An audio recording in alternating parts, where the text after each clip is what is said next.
এখন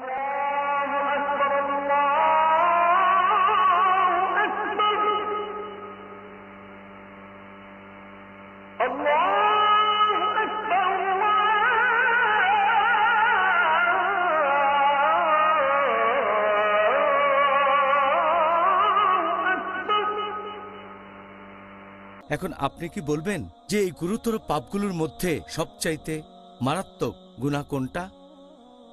1 নম্বর বড় গুনাহ, সবচেয়ে মারাত্মক সব গুনার মধ্যে, সেটা হচ্ছে আল্লাহ তাআলার সাথে অন্য কাউকে শরীক করা, মানে শিরক। আল্লাহ পবিত্র কোরআনে বলেছেন সূরা নিসা অধ্যায় নম্বর 4 আয়াত নম্বর 48, আল্লাহ সুবহানাহু ওয়া তাআলা তার সাথে অন্য কাউকে শরীক করা কখনোই ক্ষমা করবেন না। এটা ব্যতীত তিনি চাইলে যাকে ইচ্ছা ক্ষমা করতে পারেন। আল্লাহ কথাটা আবারও বলেছেন সূরা নিসা অধ্যায় নম্বর 4 আয়াত নম্বর 116, আল্লাহ সুবহানাহু ওয়া তাআলা নিশ্চয়ই তার সাথে অন্য কাউকে শরীক করা কখনোই ক্ষমা করবেন না। এটা ব্যতীত অন্য যে কোনো কিছু চাইলে ক্ষমা করতে পারেন। কেউ যদি আল্লাহ তাআলার পাশাপাশি অন্য কারো ইবাদত করে, সে ভীষণভাবে পথভ্রষ্ট হয়। আর অনেক সহিহ হাদিসে এই কথা বলা হয়েছে যে সবচেয়ে গুরুতর যে পাপ সেটা হচ্ছে শিরক। একটা হাদিস সহিহ বুখারীতে খণ্ড নম্বর 9 হাদিস নাম্বার 6871, প্রিয় নবী মুহাম্মদ সাল্লাল্লাহু আলাইহি ওয়াসাল্লাম বলেছেন, গুরুতর পাপগুলোর মধ্যে সবচেয়ে বড় হচ্ছে আল্লাহ তাআলার সাথে কাউকে শরীক করা।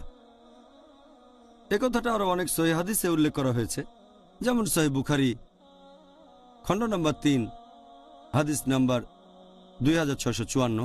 আমাদের নবী সাহাবীগণকে বললেন, তোমরা কি জানো গুরুতর পাপগুলোর মধ্যে সবচেয়ে বড় গুনাহ কোনটা?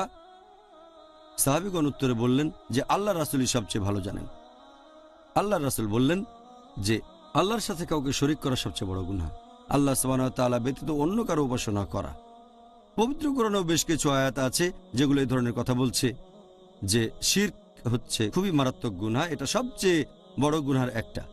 আল্লাহ বলেছেন সূরা মাইদা অধ্যায় নম্বর 5 আয়াত নম্বর 72, ইন্নাম ইশরিক বিল্লাহ, কেউ আল্লাহর সাথে অন্য কাউকে শরীক করলে ফাকাদ হারামাল্লাহু আলাইহিল জান্নাহ, আল্লাহ তার জন্য বেহেশত নিষিদ্ধ করবেন, জান্নাত তার জন্য নিষিদ্ধ, ওয়া মাওয়াহুন নার ওয়া মা লিযালিমিন আনসার, এবং তার বাসস্থান হবে দোজখ, আর পরকালে তার জন্য কোনো সাহায্যকারী থাকবে না। আল্লাহ বলেছেন সূরা লুকমান অধ্যায় নম্বর 31 আয়াত নম্বর 13, আল্লাহ সুবহানাহু ওয়া তাআলার সাথে অন্য কাউকে শরীক করো না, আল্লাহর সাথে অন্য কাউকে শরীক করো না আল্লাহ ব্যতীত। যদি কেউ নকল ঈশ্বরের উপাসনা করে, এটা হচ্ছে গুরুতর পাপগুলোর মধ্যে সবচেয়ে বড়, তার মানে সবচেয়ে বড় পাপ ইসলাম ধর্মে সেটা শিরক, আল্লাহ সুবহানাহু ওয়া তাআলার সাথে অন্য কাউকে শরীক করা। আল্লাহ রাসূল আরো বলেছেন সহিহ মুসলিম খণ্ড নম্বর 4 হাদিস নম্বর 7114, নবী মুহাম্মদ সাল্লাল্লাহু আলাইহি ওয়াসাল্লাম বলেছেন যে আল্লাহ সুবহানাহু ওয়া তাআলা বলেছেন, আমি একাই হলাম স্বয়ং সম্পূর্ণ, আমার কোনো সাহায্যকারীর প্রয়োজন নেই। যদি কেউ কোনো কাজ করে অন্য কারো জন্য আর পাশাপাশি আমার জন্য, আমি সেটা ত্যাগ করি, কারণ সে অন্য কাউকে শরীক করেছে এখানে। তাহলে আল্লাহ সুবহানাহু ওয়া তাআলার কোনো রকম শরীকের প্রয়োজন নেই, তিনি একাই স্বয়ংসম্পূর্ণ। সেজন্য শিরক ইসলামে সবচেয়ে বড় গুনাহ। জাযাকাল্লাহ খায়ের, সুন্দর বলেছেন ডক্টর জাকির।